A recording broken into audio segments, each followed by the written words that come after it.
jargon and the intense legalese, it can honestly feel like you need a secret decoder ring just to figure out who has the authority to do what. But don't worry, we're going to clear all that up today. We're going to look really closely at property management systems and real estate licenses, and we're going to do it in a way that actually makes sense. Let's break it down.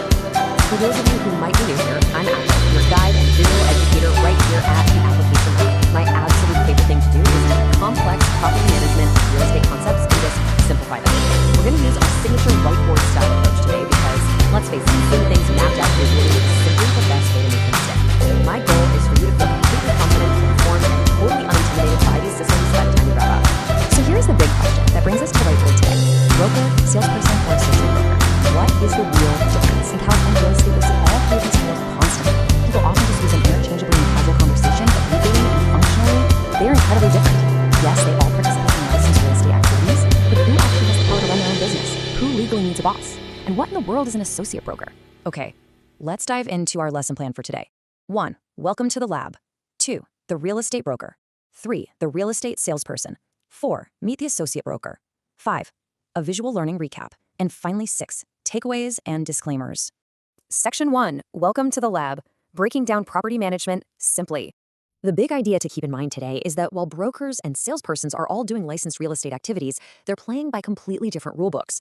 It honestly boils down to 3 absolutely crucial words: authority, supervision, and responsibility. Whenever you're trying to figure out how a specific license functions, just ask yourself, how much independent authority do they have?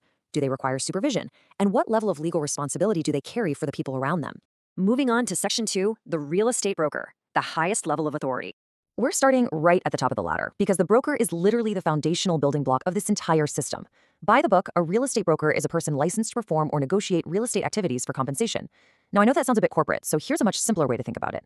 A broker is the captain of the ship. They can perform licensed activities, and most importantly, they are legally allowed to operate completely independently without a boss looking over their shoulder. And this list just goes to show how much power a broker actually has. Their authority is incredibly broad. They're out there helping buyers purchase property, negotiating complex leases, collecting rent for property management, negotiating real estate loans, and even negotiating business opportunities. It's a huge umbrella of licensed activities. They are essentially cleared to do the whole shebang when it comes to real estate transactions in the state. But, operating with that kind of ultimate independence comes with a pretty massive catch. Broad authority equals heavy responsibility. When you're the broker, the buck stops with you. You aren't just responsible for making sure your own paperwork is flawless. You are taking on the very real liability of running a highly regulated business. Because of that liability, brokers take on a whole separate list of duties if they decide to bring other people on board. They're legally on the hook to provide reasonable supervision over any salespersons or even other brokers they employ. They also have strict administrative duties, like physically holding on to their employees' license certificates for the entire duration of their employment. So a broker isn't just out there selling houses, they're basically the compliance officer for every single person working under their banner. Now, what's really interesting about this slide is how it visually bridges the contrast between roles. On the left, you've got the broker with all their independent authority. And right there on the right, we see our next role, the salesperson, who absolutely must be employed by a broker of record. You literally cannot have the role on the right without the role on the left existing first. Let's see how this shapes the day-to-day reality of the industry. Which brings us to Section 3, the real estate salesperson, the supervised employee. This right here is the most common license type you're going to encounter. It's the typical real estate agent you'd meet at a Sunday open house. Under California law, a real estate salesperson is a natural person who performs licensed activities while employed by a licensed real estate broker. Notice that absolutely critical phrase at the end, while employed by. That supervising broker is their broker of record. The salesperson is doing the selling and the leasing for sure, but the underlying legal framework belongs entirely to their broker. And that brings us to the absolute core limitation. The catch, if you will. A salesperson literally cannot conduct licensed real estate activities independently, period. They have to be supervised by their broker of record at the exact time those activities are performed. If a salesperson decides to quit their brokerage on a Friday, there's no way they can legally go out and sell a house on Saturday. They have to hang their license with a brand new broker first. Next up, Section 4, meet the associate broker, the hybrid role.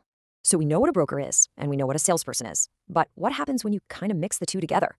Well, you get an associate broker, sometimes called a broker associate. This is someone who actually holds a full, complete real estate broker license. They've taken the extra classes, they passed the much harder exam, and they have the exact same professional qualifications as the broker of record. However, they actively choose to work under the supervision of another broker, essentially acting in the capacity of a salesperson. Now, you might be sitting there wondering, why on earth would someone go through all the trouble of getting a broker's license just to go work for somebody else? It's a really great question. The answer almost always comes down to wanting to show off their advanced experience and qualifications to clients without wanting the massive everyday headache of actually running a brokerage. They want to focus on their clients, not on supervising a bunch of other agents, managing complicated trust accounts, or handling corporate compliance. For many seasoned professionals, it really is the best of both worlds. All right, Section 5, Visual Learning Recap. Tying it all together on the whiteboard. Let's map these 3 roles out side by side so you can see exactly how they stack up. Look at the broker at the top. They operate independently, and yes, they supervise others. Now look at the salesperson. They cannot operate independently, they must be employed by a broker, and they definitely do not supervise others. And finally, the associate broker. They choose not to operate independently, placing themselves under supervision, and therefore they don't supervise others either. So the crucial point is that while the daily activities might look identical to an outsider, the background structure is totally different. So, to sum it all up for you, it's the same general industry, but with completely different levels of authority and responsibility. Whether you're aiming to be the boss who carries the heavy legal weight, the energetic salesperson building a massive client base, or the highly qualified associate broker keeping things perfectly streamlined, every single role is a vital part of the California real estate ecosystem. Finally, Section 6, Takeaways and Disclaimers. Wrapping up your session at the lab. Before we officially wrap things up, just a quick bit of necessary housekeeping. As always, please remember that the content in this explainer is strictly for educational and informational purposes only, and absolutely does not constitute legal advice.